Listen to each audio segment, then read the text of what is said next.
it again. Hopefully that'll clear up the issue. If I still have some unregistered ones, I may have to have you come up and then we may have to, do it on the computer somehow, but I'll have to figure out how to do that. All right, any questions? Go ahead and move this. Oh, maybe I just leave that up there. I'll use that clicker there. Okay, so any questions about that? All right, so if you haven't registered yet, be sure you register so we get you all synchronized.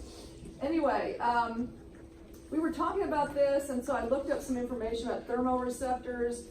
These are free nerve endings in the skin, but instead of detecting pain like the nociceptors do, they detect either heat or cold. And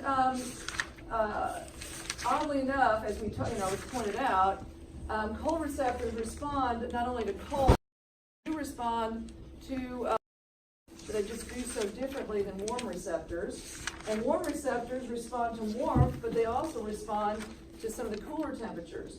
And then if you get too high or too low, if you start going into very cold temperatures that can be painful, or very hot temperatures, burning temperatures, that's when you're stimulating nociceptors and creating a pain response.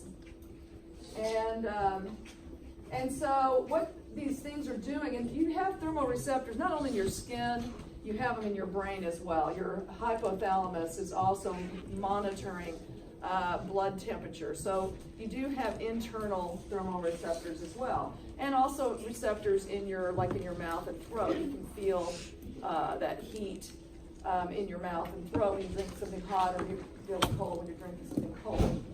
But once it gets further down into your gut, you don't really notice those sensations anymore. Once you get down into the stomach and all that, you're not going to feel that, or consciously feel that pain like you do, or heat or cold like you do when it's in your mouth or throat. But anyway, what happens is these receptors are responding to temperature changes. And so when it's cold, there is heat transfer out of the body. It's becoming, your body temperature is getting cooler at the surface, and those cool receptors are responding to that cooling of the body. Now, warm receptors responding to warmth. So if there's warm air or warmth entering your body, they're responding to that change in temperature at the skin. And so what they'll do is warm receptors generate more action potentials when they're warm, when they're feeling warmth or sensing warmth, and fewer action potentials when they're sensing cold. Cold receptors do the opposite.